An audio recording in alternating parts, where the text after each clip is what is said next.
আমার সোনা মিষ্টি সোনা, আয় রে আদর করি তোকে, আমার মিষ্টি সোনা।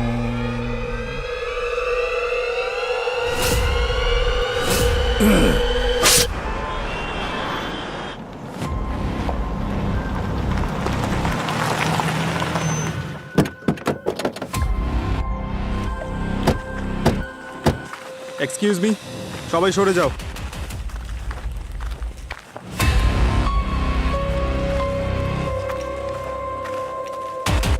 বডি কোথায়? এই যে স্যার।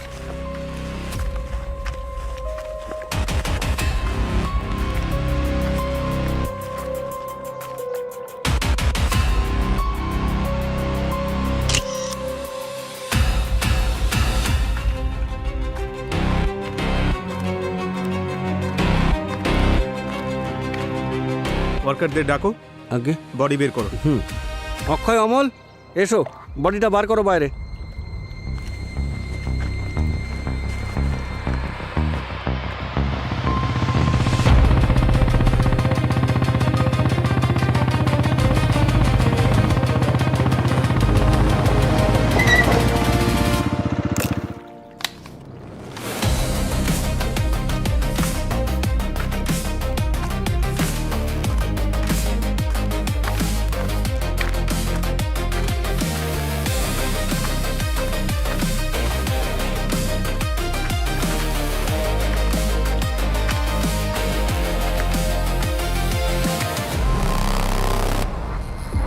দুটো কারণে খুনি ভিকটিমের ধর থেকে মাথাটা আলাদা করে দেয়। হয় ও ভীষণ রেগেছিল, না হয় ও ভীষণ ঘাবড়েছিল যে লাশটাকে কেউ যেন চিনতে না পারে আর ও ফেসে না যায়। স্যার, ওর মাথা কাটার জন্য ওর পরিচয়টা তো ও গোপন করে ফেলেছে, কিন্তু বডিটাকে তো কোনো রাস্তার ধারেও ফেলে রাখতে পারতো। এই জলাশয়ের ধারে আনার কি প্রয়োজন ছিল? পুরোবি হতে পারে খুনি ওর খুন এখানে জলাশয়ের আশেপাশে করেছে। মানছি যে এই লাশটা জলে ভেসে এসেছে, কিন্তু শরীরের কোথাও কোনো ব্লোটিং এর চিহ্ন নেই। তার মানে বডি জলে বেশিক্ষণ ছিল না। স্যার, এই ড্রেসটা কিন্তু ভীষণ দামি, সিল্ক স্যাটিনের। মনে হচ্ছে কোনো পার্টিতে গিয়েছিল। পুরোবি একটা ব্যাপার নোটিস করেছো? এই যে ও ভেতরে যে ড্রেসটা পরে আছে ওটা ওয়ান পিস, আর ওপরে ব্র্যান্ডেড যে জ্যাকেটটা পরেছে হুডি দেওয়া, এটা কোথাও ম্যাচ করছে না। আচ্ছা, ও জ্যাকেট কেন পরবে ওয়ান পিসের ওপরে? স্যার, হতে পারে হয়তো ও কোনো পাবলিক ট্রান্সপোর্ট ইউজ করছিল, আর ও ড্রেসটা রিভিলিং ছিল, তাই নিজেকে ঢাকার জন্য পরেছিল। কিন্তু ও লুকোতে কি চাইছিল? নিজের ড্রেসকে, না নিজের পরিচয়, না নিজের চেহারা? স্যার, হ্যাঁ স্যার, ও এখানকার পরিষ্কারের কন্ট্রাক্ট নিয়েছে। ওই পুলিশকে ফোন করেছিল। তো আপনি এখানে রোজ আসেন? হ্যাঁ স্যার, মীরা রোড থেকে বান্দ্রা আমাদেরই এলাকা। রোজ সকাল 6টা থেকে 9টা আমাদেরই ডিউটি এখানে। তার মানে এই লাশটা ভেসে এসেছিল তোমার কালকের শিফটের পরেই, নাহলে তুমি তো দেখতে পেতে। হ্যাঁ স্যার, আর কাল সকালে তো জলও কম ছিল। আমি আজ সকালে যখন এখানে আসলাম তখন পাথরে কিছু আটকে ছিল মনে হলো। আমি ভাবলাম কোনো থলে টলে হবে হয়তো। কাছে গিয়ে যখন দেখলাম তখন এই সব। স্যার, স্যার এদিকে আসুন। হ্যাঁ ভূমি, স্যার, এখানে কিছু রক্তের দাগ পাওয়া গেছে, কিন্তু খুবই সামান্য। যদি এই লাশটা এখানে জলে ভেসে আসে তো এই রক্তের দাগ পাথরে কি করে এলো? আচ্ছা, এরকম নয় তো যে এই লাশ এখানে এই পাথরের আশেপাশে কাটা হয়েছে? কিন্তু এখানে তো এত রক্ত দেখতে পাচ্ছি না। তার মানে এই লাশ জলের সাথেই ভেসে এসেছে এখানে। আচ্ছা, আর কিছু পেয়েছো? মোবাইল ফোন, ব্যাগ কিংবা কোনো আইডি? না স্যার, ওয়ার্কার্সদের জিজ্ঞাসা করেছিলাম, কিন্তু তারাও কিছু পায়নি। বস, এই চুলটা দেখো। এই চুলটা সিনথেটিক, যেমন উইগে ব্যবহার হয় সেরকম। আর এইটা আমি ভিকটিমের জ্যাকেট থেকে পেয়েছি। ও, তাহলে হতে পারে ভিকটিম কোনো উইক পরেছিল বা কোনো উইক পরা লোকের সঙ্গে দেখা করেছিল। হতে পারে। আরো একটা কথা বস, এই দেখো,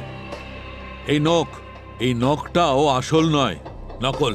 ভালো করে দেখো, খুব অদ্ভুতভাবে মুড়ে আছে, দেখতে পাচ্ছ?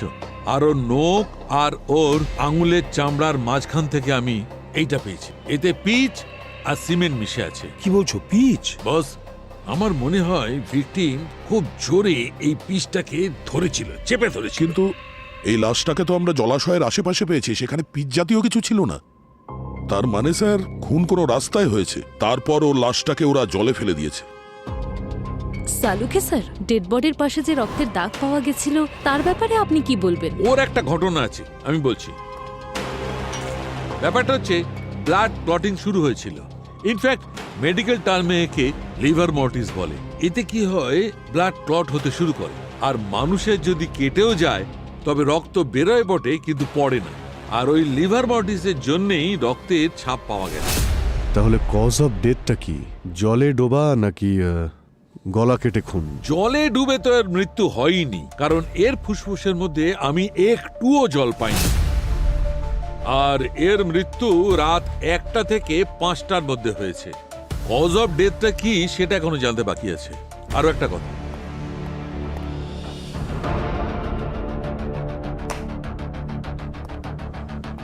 এক্সকিউজ মি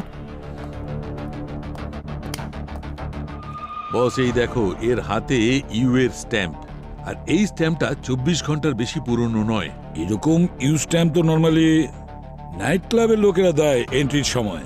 রবি, একটা কাজ করো, খোঁজ নাও এই ইউ স্ট্যাম্পটা যে আছে সেটা কোন নাইট ক্লাবে। স্যার,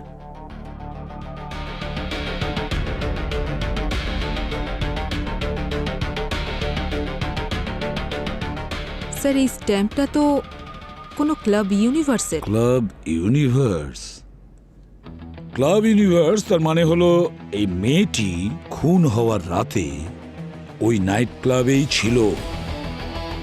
এখনই এই কেসের প্রথম সূত্র এই ক্লাব ইউনিভার্স থেকে নিশ্চয়ই পাওয়া যাবে। স্যার, আমি ক্লাব ইউনিভার্সের সোশ্যাল মিডিয়া হ্যান্ডেল চেক করেছি। সোরিয়াল হেয়ার কেয়ার নামের একটা ব্র্যান্ডের লঞ্চ ছিল কাল রাতে। বিউটি ইন্ডাস্ট্রির অনেকেই ওখানে হাজির ছিল। লঞ্চের পর ওদের পার্টি প্রায় রাত 1টা অবধি চলেছিল। ও, তার মানে ওই পার্টিতে যত লোক এসেছিল, যত গেস্ট এসেছিল, তাদের লিস্ট পাওয়া যেতে পারে। হ্যাঁ স্যার।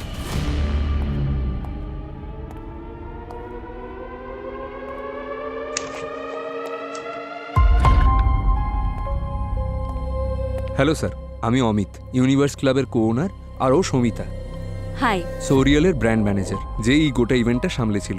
স্যার, আমরা কোনো ঝামেলায় জড়িয়ে যাইনি তো? এখনো নয়। আপনাকে যে ডিটেলটা রেডি রাখতে বলেছিলাম সেটা রেডি আছে? হ্যাঁ ম্যাম, ব্র্যান্ড লঞ্চ কাল শুরু হয়েছিল রাত 8টায় বল রুমে। 350 লোক অ্যাটেন্ড করেছিল, যার মধ্যে 200 জন মহিলা ছিলেন। এখানে সবার রেজিস্ট্রেশন ডিটেলস আছে। 10টার পর আমরা অন্য একটা হলে পার্টি থ্রো করেছিলাম। যারা অ্যাটেন্ড করেছিল সবার হাতেই স্ট্যাম্প মারা হয়েছিল। মোটামুটি 100 জন ছিল পার্টিতে। আর এই পার্টিতে মহিলা কতজন ছিল? ম্যাম 50 তো হবেই। এক্স্যাক্ট নাম্বার নেই, কারণ পার্টিতে যারা এসেছিল তাদের আলাদা করে কোনো রেজিস্ট্রেশন হয়নি। আচ্ছা, ওই পার্টিতে কোনো কোনো ঘটনা, মানে কারোর সাথে কারোর কোনো ঝগড়া টগড়া হয়েছিল জানেন? ঘটনা বলতে ওই কিছুজন বেশি ড্রিঙ্ক করেছিল, আর কয়েকজন লোক ছিল যারা নিজের ড্রিঙ্ক অন্যদের গায়ে ঢেলে দিয়েছিল। কিন্তু এগুলো তো পার্টিতে নর্মাল স্যার। আর ভেন্যুতে ওই সিসিটিভি ক্যামেরা কতগুলো লাগানো ছিল? স্যার 22টা, 12টা বলরুমে আর 10টা পার্টি হলে। ওই হলেতে যতগুলো ক্যামেরা লাগানো ছিল তার ফুটেজ চাই আমাদের। Sure sir. দেখা তো যাক যে সবকিছু নর্মাল ছিল কিনা। স্যার 200 মহিলার রেজিস্ট্রেশন ডিটেলস রয়েছে আর 30 ঘন্টার পার্টি ফুটেজ। পুরবি অন্ধকার যতই গভীর হোক না কেন, আমরা যে কোনো উপায়ে ভিকটিমের পরিচয় বার করবই।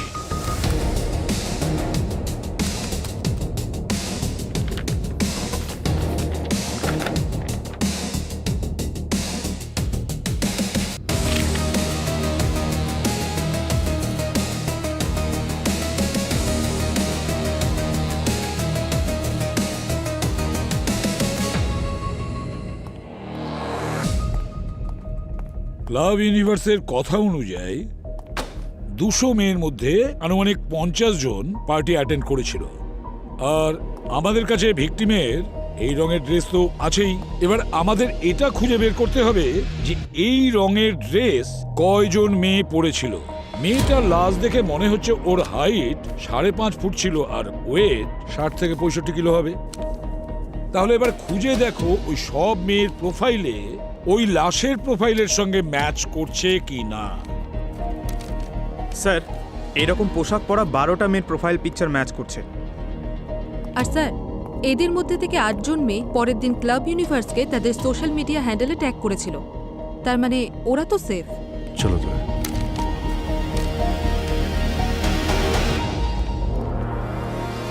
স্যার, বাকি সমস্ত মেয়েদের ভেরিফাই করে নিয়েছি, শুধু এদের দুজন ছাড়া। এরা দুজনেও সেম ড্রেস পরেছিল, আর এদের দুজনেরই ফোন অফ, বিনিতা আর আলিশা।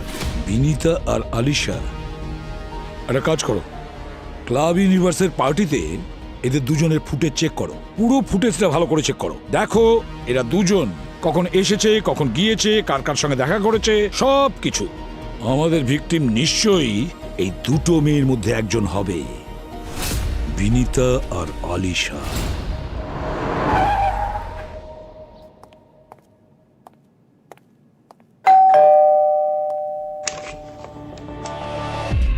কাকে চাই? বিনিতা? হ্যাঁ, আপনারা কারা? সিআইডি। আপনারা সিআইডি থেকে এসেছেন? হ্যাঁ ম্যাডাম, এই ওর মুখটা এরকমই, নিয়ে যান একে। তুই জানা, ভেতরে যা, তোকে মজা দেখাচ্ছি আমি। হ্যাঁ বলুন, কি ব্যাপার? তুমি কালকে রাতে ক্লাব ইউনিভার্সে ছিলে না? কটায় বেরোলে? এই হবে 1-1:30টার সময়। আর তোমার ফোন বন্ধ ছিল কেন? ওই পার্টি অনেক রাত পর্যন্ত চলেছে তো, তাই আমার ঠিক খেয়াল নেই কখন ফোনটা অফ হয়ে গেছে, তাই মনে নেই কিছু আমার। কি ব্যাপার বলুন? Routine check. Thank you.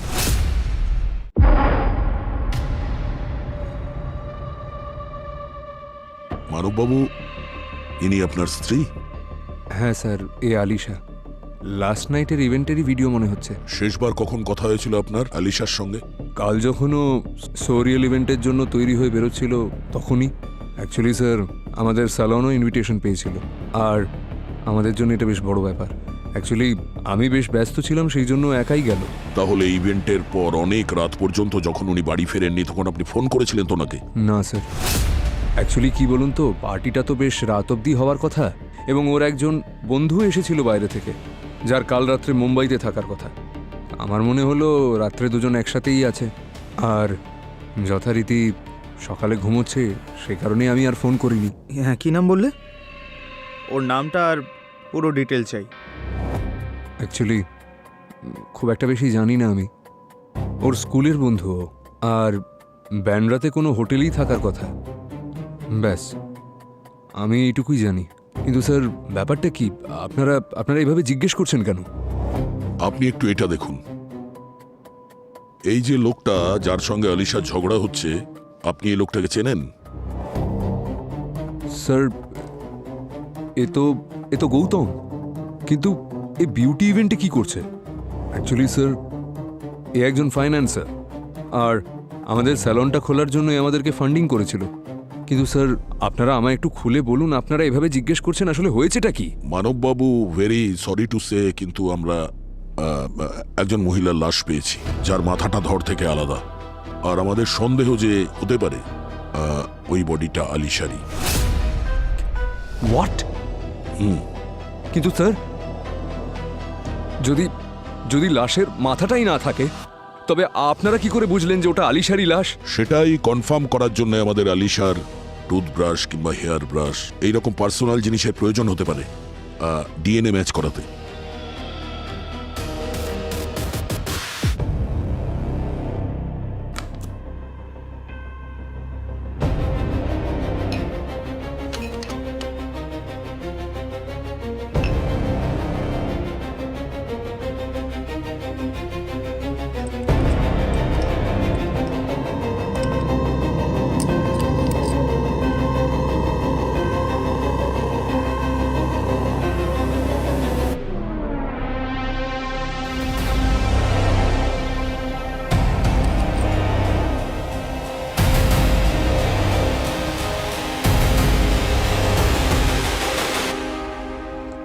হ্যাঁ বস, আমি এই টুথব্রাশ থেকে যে ফিঙ্গারপ্রিন্ট পেয়েছি সেটা ভিকটিমের ফিঙ্গারপ্রিন্টের সঙ্গে ম্যাচ করেছে। তার মানে এই ডেড বডিটা আলিশারই বটে। এই আলিশা আর মানবের স্যালনের জন্য ফান্ডিং আপনি করেছিলেন? আগে হ্যাঁ, 30 লাখ টাকা। ওই 6 মাস আগে কিছু আমাদের ওই পুনা আর আহমেদাবাদে একটা ফ্র্যাঞ্চাইজি খুলতে চেয়েছিল। এখন দেখুন 1 বছর হয়ে গেল, না টাকা পয়সা ফেরত দিল না ফ্র্যাঞ্চাইজি খুললো। তাহলে রাগ তো খুব হয়েছে আপনার। রাগ তো খুবই হয়েছিল, তবে নিজের ওপর। অনেস্টলি স্যার, আমি ভেবেছিলাম যে ইয়াং কাপল, অ্যাম্বিশাস, আমার সাপোর্ট করা উচিত, কিন্তু দেখলাম দুজনেই ফ্রড। আর যখন আমার অফিস থেকে ওদের বারবার ফলো আপ করলো, তখন পরশুই আমাকে আলিশা ফোন করেছিল, বললো আমার সঙ্গে একা দেখা করতে চায়। কোথায়? ক্লাব ইউনিভার্সে? আগে হ্যাঁ স্যার। বলতে কি চাইছিল? স্যার ও চাইছিল যে আমি ওর নিজের ইন্ডিপেন্ডেন্ট ব্র্যান্ডে ইনভেস্ট করি। নিজের? তার মানে মানবকে ছাড়া? আগে হ্যাঁ স্যার, কিন্তু আমার মনে হচ্ছিল যে ওদের বোধহয় ডিভোর্স হতে চলেছে। অদ্ভুত একটা ফ্রাস্ট্রেটেড লাগছিল ওকে। বলছিল যে আমি মানবের দয়ায় বেছে নিই, যদি আমি না থাকতাম তাহলে মানব এই বিজনেস কবে লাটে তুলে দিত। কিন্তু আপনারা এসব কথা আমাকে জিজ্ঞেস করছেন কেন? আপনি ওই ক্লাব ইউনিভার্স থেকে একা বেরিয়েছিলেন নাকি ওর সঙ্গেই? না স্যার, যখন আমি ফান্ডিং করতে রাজি হলাম না, তখন ও সেখান থেকে রেগে বেরিয়ে যায়। তারপর 15 মিনিট পর যখন বেরোলাম, তখন ও ট্যাক্সির জন্য ওয়েট করছিল। আমি বললাম যে আমি ওকে বাড়ি ছেড়ে দিতে পারি, কিন্তু রাজি হলো না। কত টাইম হয়েছিল তখন? আর আচ্ছা, ট্যাক্সির জন্য যখন ওয়েট করছিল তখন ওই জ্যাকেট মানে হুডিটা পরেছিল? হুডি? না স্যার, হুডি তো ও পরেনি, কিন্তু হ্যাঁ ওর ব্যাগটা পড়ে গিয়েছিল, আর ব্যাগের থেকে একটা জ্যাকেট বেরিয়ে পড়েছিল। ও তাড়াতাড়ি জ্যাকেটটা ভেতরে ঢুকিয়ে নেয় আর বলতে থাকে ট্যাক্সি বা অটোতে জ্যাকেট পরে থাকাটা অনেক সেফ। আর স্যার, যদি টাইমের কথা বলেন তাহলে প্রায় 12:30 নাগাদ আমি বেরিয়ে পড়ি। কিন্তু স্যার, আপনি এসব কথা আমাকে জিজ্ঞেস করছেন কেন? আবার ওই হাজব্যান্ড ওয়াইফ কিছু ফ্রড করেছে নাকি? একটা মার্ডার কেস হয়েছে। হোয়াট? কালকে মীরা রোডে একটা খালের পাশে আমরা আলিশার বডি পেয়েছি। ও মাই গড! আর আশ্চর্যের বিষয় হলো এটাই যে ওর দেহ থেকে মাথা বিচ্ছিন্ন ছিল। হোয়াট? আসলে আলিশার সঙ্গে শেষবার আপনিই দেখা করেছিলেন, তাই যতক্ষণ না এই কেসটা সলভ হচ্ছে আপনি শহরের বাইরে যাবেন না। Okay sir.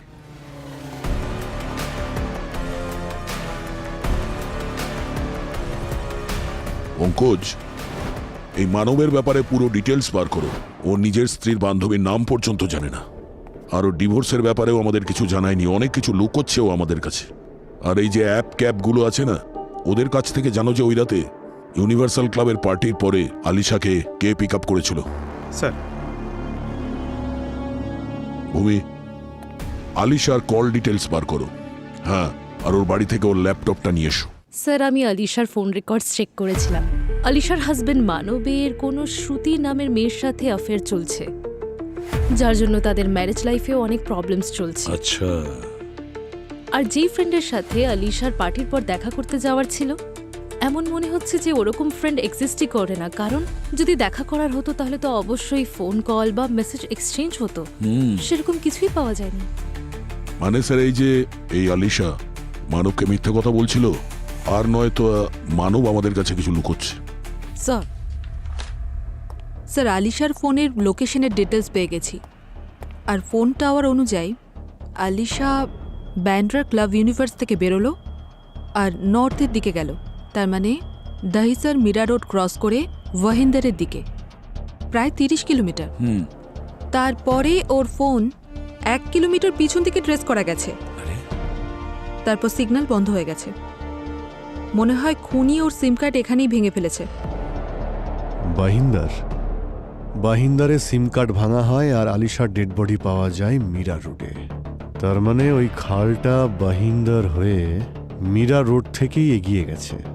আচ্ছা, এমনটা নয় তো যে যেখানে সিম কার্ড ভাঙা হয়েছিল এই বাহিন্দারে, সেখানেই হয়তো আলিশাকে মেরে খালে ফেলে দেয় আর তারপর সেটা জলে ভেসে মীরা রোডে চলে আসে?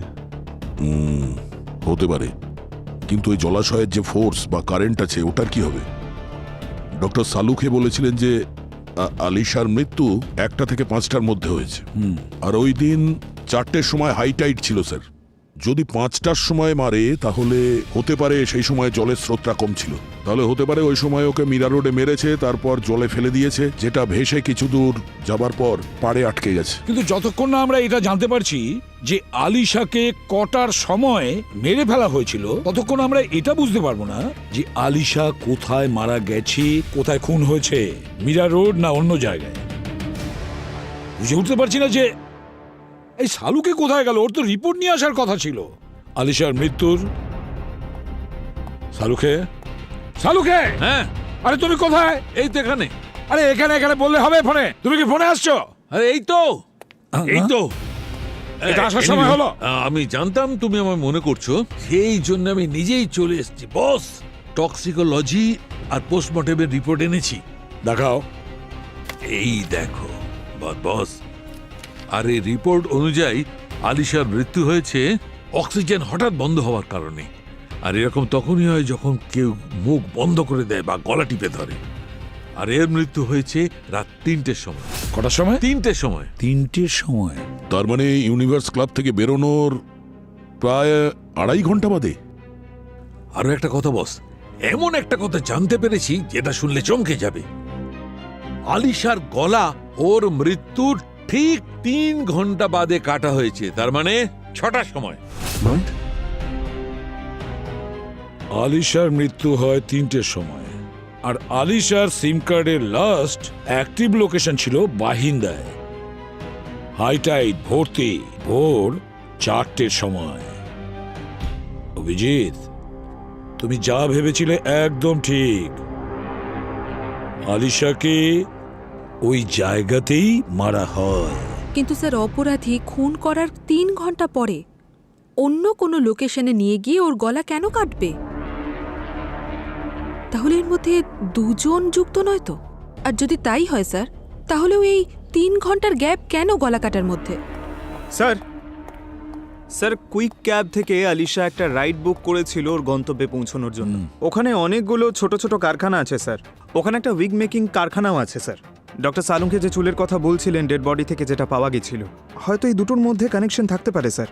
কিন্তু পঙ্কজ, আলিশা তো সেলুনেও কাজ করতো, তাই না? হতে পারে ওই সিনথেটিক চুল ওখান থেকে লেগে যায়। কিন্তু চুল তো আমরা জ্যাকেট থেকেই পেয়েছিলাম, তাই না? কিন্তু ওই জ্যাকেটটা তো পার্টিতে পরেনি, আর না ও স্যালনে পরে কাজ করেছে। মানে পার্টি থেকে বেরোনোর পরে যা কিছু হয়েছে তার সঙ্গেই চুলের সম্পর্ক রয়েছে। পঙ্কজ। হ্যাঁ স্যার। আলিশা যে ক্যাবে ট্রাভেল করেছিল সেই ড্রাইভারের সঙ্গে তুমি কথা বলেছো তো? হ্যাঁ স্যার। ও কি বলেছিল তোমাকে? স্যার, ও তো বলছিল যে ও খুব রেগে ছিল, আর ও ক্যাব থেকে নাবা মাত্রই ওর হুডি বের করলো আর শেডস বের করে পরে তারপর সেখান থেকে চলে গেল। আচ্ছা, একটা কাজ করো, সিবাস ইন্ডাস্ট্রিয়ালিস্টে গিয়ে ওখানে যে উইক ফ্যাক্টরি আছে খোঁজ নাও। আলিশা ওই উইক ফ্যাক্টরিতে কার সঙ্গে দেখা করতে গিয়েছিল?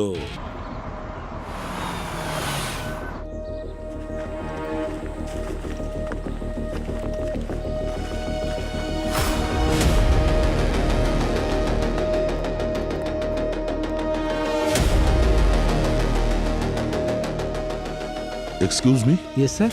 একটু ছবিটা দেখুন, একে চেনেন? না স্যার। আচ্ছা, একে কোথাও দেখেছো? না।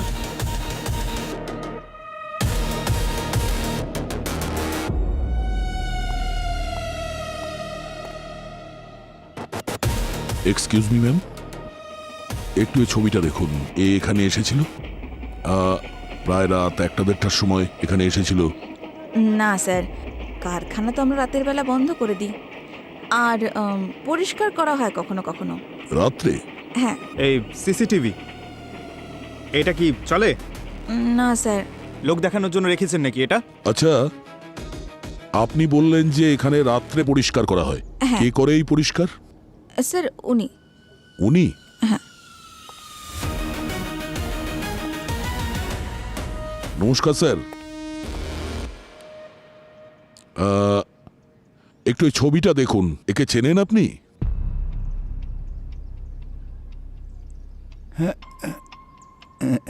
খুব মিষ্টি বাচ্চা তো, কিন্তু ফটোতে খুব একটা ভালো লাগছে না। আর এর তো দেখুন 2টো কানের দুল থাকার কথা, তবে একটা কোথায় গেল? কান দেবেন না স্যার, উনি একটু। ও, এই এই কানের দুল একটাই ছিল? হ্যাঁ, একটাই ছিল। আচ্ছা, শেষবার কখন দেখেছিলেন ওকে? আজ সকালে। এই বাচ্চাটার স্কুটারে বেড়ানোর খুব শখ ছিল, সেই জন্য ওকে বেড়ানোর জন্য নিয়ে এসেছিলাম। তারপর একসঙ্গে বেরিয়ে বাড়ি ফিরিয়ে দেব আবার। এখনো কোথায় আছে? কাকা, আচ্ছা এই এই স্কুটারটা আপনার? হ্যাঁ হ্যাঁ, আমার স্কুটার। হ্যাঁ হ্যাঁ, মেয়েটা খুব ভালোবাসতো। আচ্ছা, আর ওকে ওকে আনন্দ দেওয়ার জন্য নিয়েছিলাম এটা। হ্যাঁ, আমার মিষ্টি পাখি, দুষ্টু পাখি, দুষ্টু মিষ্টি উড়ন্ত পাখি। আমার খুব প্রিয় ওই দুষ্টু পাখিটা। লোকজন বলছে ওকে নাকি পাওয়া যাবে না।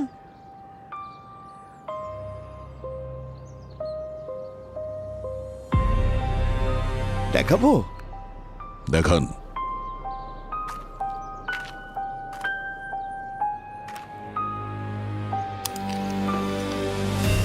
কাকা, এই বক্সে কি আছে?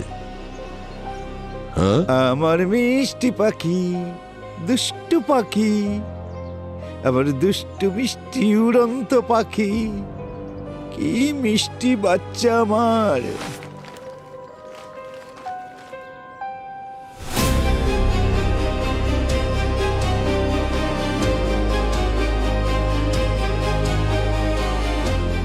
দুষ্টু পাখি, আমার অত্যন্ত প্রিয় পাখি, ডানা মেলে উড়ে চলে আমার মিষ্টি পাখি।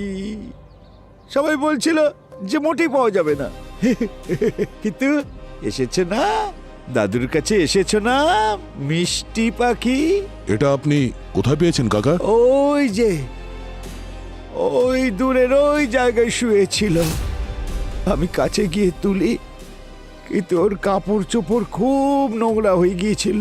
প্রথমে ভাবলাম ওকে বাড়িতে নিয়ে গিয়ে খুব ভালো করে একেবারে পরিষ্কার করে দিই, কিন্তু অনেক চেষ্টা করলাম ওকে তোলার, কিন্তু ও আমাকে চিনতেই যেন পারছিল না। বড় হয়ে গিয়েছিল তো, তারপর আমি ওকে ছোট করে দিয়েছিলাম।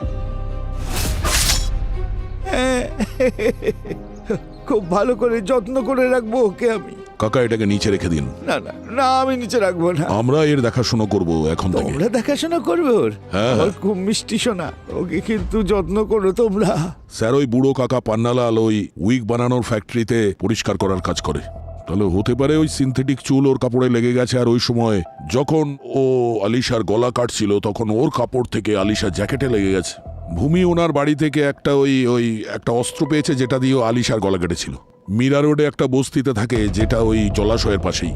স্যার, কিন্তু যদি ওনার স্মৃতিশক্তি এতটাই খারাপ হয়ে থাকে তাহলে বাড়ি থেকে অফিসে যাওয়ার রাস্তাটা কি করে মনে আছে ওনার? পঙ্কজ, কিছু জিনিস কোর মেমারিতেই থেকে যায়।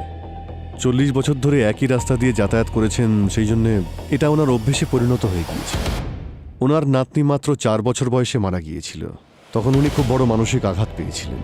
ওনার সাইকিয়াট্রিস্ট বললেন যে এখন ডিমেনশিয়ার জন্য ওনার স্মৃতি আর ট্রমা একসঙ্গে মিলে আবছা হয়ে গেছে।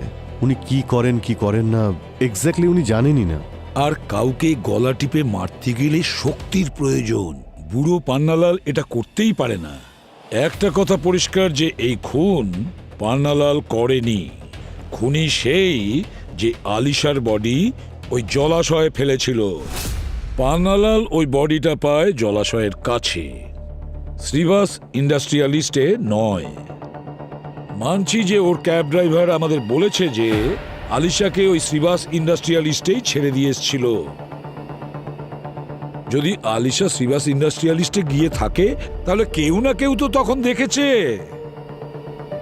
কিন্তু কেউ ওকে দেখতে পায়নি। এটা কিভাবে সম্ভব? পুরবী, পঙ্কজ, শ্রীবাস ইন্ডাস্ট্রিয়ালিস্টে গিয়ে খোঁজ নাও, সিকিউরিটিদের কাছে জিজ্ঞাসাবাদ করো যে ওরা কোনো হুডি জ্যাকেট পরা অবস্থায় মহিলাকে ঢুকতে দেখেছিল।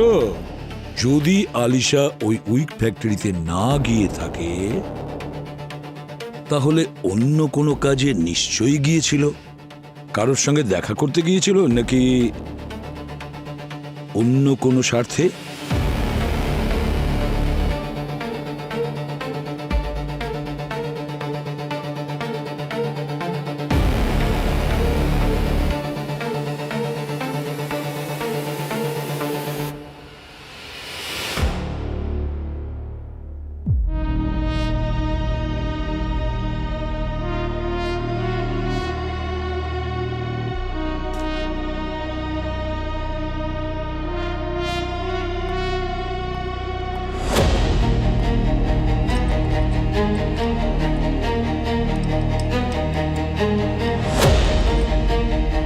বস, এইটা হচ্ছে একটা হিউম্যান ফ্লেশের টুকরো, যেটা আমি মুখের ভেতর দাঁতের ফাঁকে পেয়েছি। আমার মনে হচ্ছে ও ওর অ্যাটাকারকে খুব জোরে কামড়েছে। আর একটা কথা,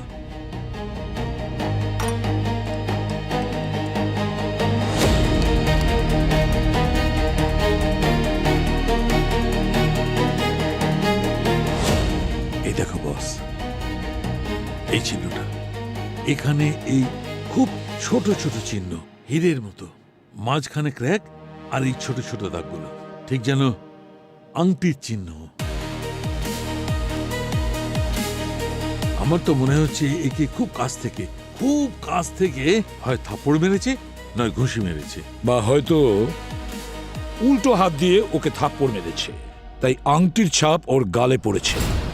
তাহলে এটা কোল্ড ব্লাডেড কিলারের কেস নয়, ডোমেস্টিক ভায়োলেন্সের কেস।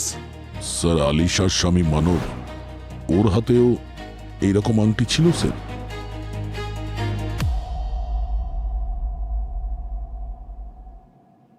মানব? স্যার, শ্রীবাস এস্টেটের সিকিউরিটি গার্ড বলল যে আলিশা হুডি পরে সেদিন সানার সঙ্গে দেখা করতে এসেছিল, আর ও সবসময় নাইট শিফট করত, কিন্তু সেদিন ওর ছুটি ছিল। আর আলিশা যখনই এই কথাটা জানতে পারলো, ও ঘাবড়ে গেল। যখন ঘাবড়ে গিয়ে ওখান থেকে বেরোলো, অটো পেল না ও, তখন ওখানকার সিকিউরিটি গার্ড ওকে অটো খুঁজে দিল। এই আলিশা সানাকে ফোন কেন করেনি? হতে পারে এই সানা ফোনটা তোলেনি, কিংবা আলিশা নিজেই ওখানে পৌঁছে গেছে। স্যার, ও হয়তো এখানেই ওর বাড়ির এসআরএ কমপ্লেক্সে থাকে, আর এটা শ্রীবাস থেকে 15 মিনিটের দূরত্ব। স্যার, ও আসতো কখনো কখনো, কিন্তু প্রতিবারই ও নিজের মুখটা কখনো হুডিতে বা কখনো ওড়না দিয়ে ঢেকে রাখতো। ও বলতো যদি কেউ চিনে ফেলে তাহলে ওর পুরনো জীবনের সত্যিটা সবার সামনে চলে আসবে। পুরনো জীবন মানে? ও কি তোমার সঙ্গে কাজ করতো? হ্যাঁ ম্যাম, আমরা একসঙ্গে মিলেই তেল আর শ্যাম্পুর প্যাকেজিং এর কাজ করতাম। তারপর ডেলিভারি করতে শুরু করলো। মেয়েটা শান্ত, দেখতে সুন্দর, গ্র্যাজুয়েটও ছিল, কিন্তু স্যারও 1 নম্বরের শেয়ানা ছিল। একদিনও স্যালনের মানব স্যারের সঙ্গে দেখা করলো, আর তারপর কি জাদু করলো কে জানে। কিছুদিন পরে এসে আমায় বললো যে ও নাকি বিয়ে করছে। ওর তো গোটা লাইফটাই বদলে গেল। ও পরশু রাতে কেন এসেছিল দেখা করতে? তুমি ওকে বলনি যে তুমি বাড়িতেই আছো? স্যার, ও যদি ফোন করতো তাহলে বলতাম না যে আমি বাড়ি আছি। ও তো এমনিই চলে আসলো। বিয়ের পর তো ওর অ্যাটিটিউডটাই বদলে গিয়েছিল স্যার। যখন খুশি চলে আসতো, আর যত রকম অদ্ভুত অদ্ভুত কাজ নিয়ে আসতো। খুব অসভ্য ছিল, কিন্তু টাকা ঠিকঠাক দিত। একদিন এসে বলল যে মানবের নাকি শ্রুতি নামে একটা মেয়ের সঙ্গে সম্পর্ক আছে। ও প্রমাণ চাইছিল, আর হয়তো ডিভোর্সও দিতে চেয়েছিল। তাই ও আমার হাজবেন্ড গুড্ডুর কাছে সাহায্য চেয়েছিল। কিরকম সাহায্য? আর গুড্ডু কি করে? স্যার, ও ছোটখাটো কাজ করে। কখনো রিকভারির কাজ, বিল্ডার্সদের সঙ্গে টুকটাক কাজ করে ও। তার মানে গুন্ডাগিরি করে? কিন্তু টাকা তো পরিশ্রম করেই আনে না ম্যাডাম। আলিশা গুড্ডুকে বলেছিল যাতে ও মানবের উপর নজর রাখে, কারণ ডিভোর্সে ওর সেটা কাজে আসতো, আর সেই জন্য ও 25,000 টাকাও দিয়েছিল। এই গুড্ডু এখন কোথায়? কাজে আছে। ডাকো ওকে, ফোন করো তাড়াতাড়ি।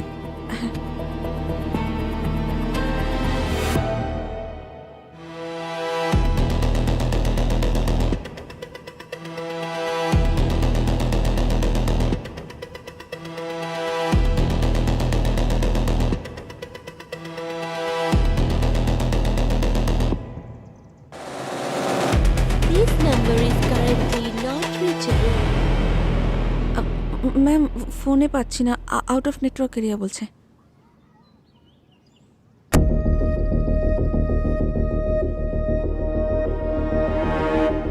গুড্ডুকে বলো যে আজ রাত হবার আগে সিআইডি বিউরোতে যেন যায়, আর যদি না যায় আমরাই রাত্রে চলে আসব ওর স্বপ্নতে।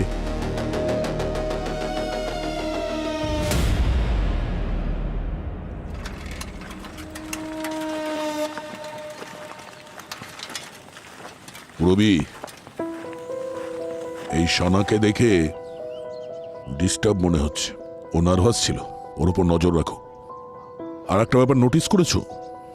এই কেসের সমস্ত লিডস মানবের অ্যাফেয়ারের দিকে ইশারা করছে। চলো।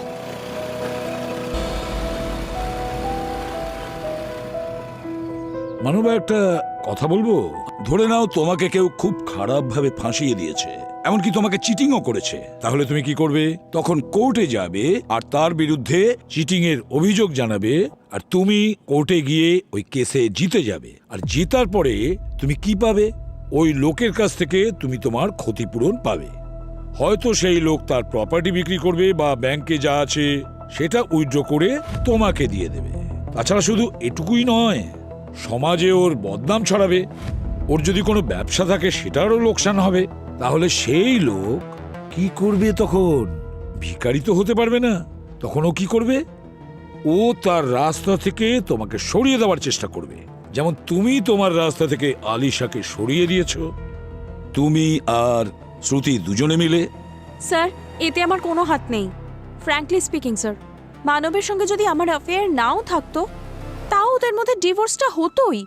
দেখুন, মানব আর আলিশা তো সারাক্ষণ শুধু ঝগড়াই করতে থাকতো স্যার।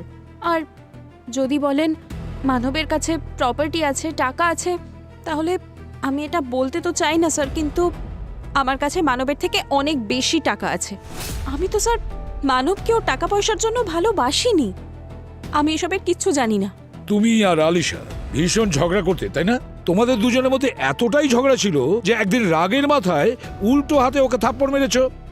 এত জোরে থাপ্পড় মেরেছো যে তোমার হাতে যে আংটি পরা রয়েছে তার ছাপ পড়েছে ওর গালে। হোয়াট? তুমি আলিশার গায়ে হাত তুলেছিলে? না না স্যার, এমনটা নয়। তুমি ওকে মারছিলে, ও পালাচ্ছিল, তুমি ওকে তাড়াও করেছিলে। মারামারি রাস্তাতে পৌঁছয় আর ও নিজেকে বাঁচাতে গিয়ে তোমার হাতে কামড়ে দেয়। তোমার হাতটা দেখাও।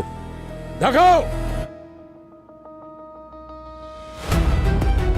তারপর তুমি ওকে খুন করো। এমনটা নয় স্যার, আমি ওর গায়ে হাত তুলেছিলাম, কিন্তু ঝামেলাটা ওই শুরু করেছিল। আসলে ব্যাপারটা এটাই যে ওর মনে হতো আমি কোম্পানির অ্যাকাউন্ট থেকে টাকা চুরি করছি, আরও জানি না কি কি। তারপর আমাকে হুমকি দেওয়া শুরু করলো, ডিভোর্স নিয়ে, অ্যালিমনি নিয়ে। তারপর আমাকে ধাক্কা দিল, তারপর একটা চর মারলো। তারপর যখন ব্যাপারটা সীমা পার করলো তখন আমিও হাত তুললাম। তারপর স্যার, তারপরেও নিজের ঘরে গিয়ে চুপচাপ পার্টির জন্য তৈরি হতে লাগলো। কিন্তু স্যার, এই চিহ্নটা যে আমার হাতে কখন এসছে আমি জানিও না। সব মনে পড়ে যাবে। ডিএনএ টেস্ট আসার পর বড় বড় খেলোয়াড়দের মনে করিয়ে দেয় মানব।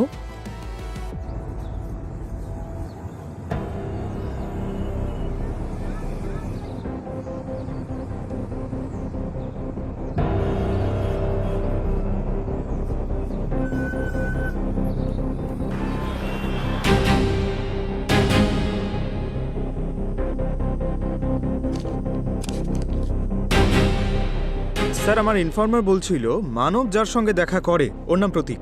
টাকার জন্য আজে বাজে কাজ করে স্যার, আর কয়েকটা মারপিট করার মতো কেসও রয়েছে ওর উপরে। মহেন্দ্রর এসআরএ কলোনিতে থাকে ও। এসআরএ কলোনিতে তো সানাও থাকে। স্যার, এই লোকটাকে আমি আগেও কোথাও দেখেছি। কোথায়? স্যার, এই তো বিনীতার বয়ফ্রেন্ড।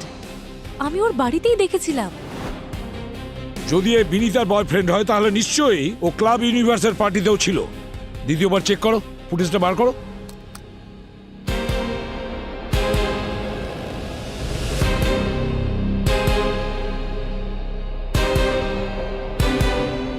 তাহলে এই প্রতীক আলিশার উপরে ড্রিঙ্ক ফেলেছিল। ভূমি, একটু রিভাইন্ড করো আর একটু স্লো মোশনে এটা চালাও। Yes sir. এক মিনিট জুম করো তো। এই দেখুন স্যার, যে কেউ দেখে এটা মনে করবে যে প্রতীক আলিশার গায়ে ভুল করে ড্রিঙ্কটা ফেলেছিল, কিন্তু এই সব প্ল্যান ছিল। পিছন থেকে ভিডিও বানাচ্ছে। এবার যে ভিডিও বানিয়েছিল সেই সমস্ত রহস্য ভেদ করবে। হ্যাঁ পুরবি। ও গ্রেট, ঠিক আছে স্যার। এই ভিডিও বানানো শিল্পীকে পাওয়া গেছে। এবার টের পাবে।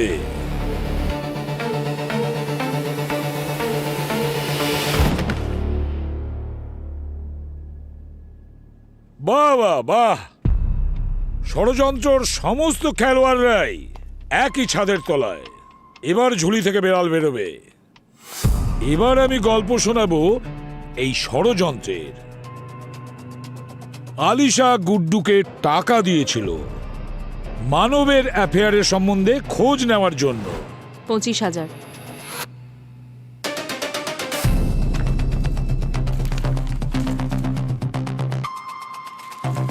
আমার হাজবেন্ড মানবের উপর তোমায় নজর রাখতে হবে।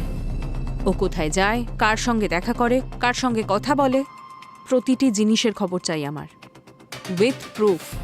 মানব তো ওর থেকেও বেশি শেয়ানা। ও গুড্ডুকে ডবল টাকা দিয়েছিল আলিশার অ্যাফেয়ারের ব্যাপারে জানবার জন্য, কারণ ও আলিশাকে অ্যালিমনি দিতে চায়নি, তাই না মানব?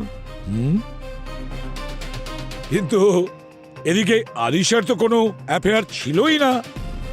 তখন এই ষড়যন্ত্রে এন্ট্রি নেয় প্রতীক বাবু। প্রতীক প্রতীক যে গুড্ডুর বন্ধু ছিল। মানব প্রতীককে ইভেন্টে যাওয়ার জন্য ইনভাইটেশন পাইয়ে দেয়। প্রতীক ওখানে পৌঁছয় আর সুযোগ বুঝে আলিশাকে ধাক্কা দেয়, আর গুড্ডু ফটো তুলে নেয়। কিন্তু আলিশা ওখানে গুড্ডুকে দেখতে পেয়ে যায় আর ও সমস্ত খেলা বুঝতে পারে। আর আলিশা রেগে গিয়ে সানার সাথে দেখা করতে গেল, গুড্ডুকে ভাড়া করার জন্য নয়, বরং এটা জিজ্ঞাসা করার জন্য যে তুমি ওকে ঠকালে কেন। আলিশা তোমার সঙ্গে কথা বলতে এসেছিল না গুড্ডু? হ্যাঁ, প্রাণে কেন মেরে দিলে ওকে? স্যার, এসব ভুল স্যার। আপনারা আমাকে হাসাচ্ছেন স্যার।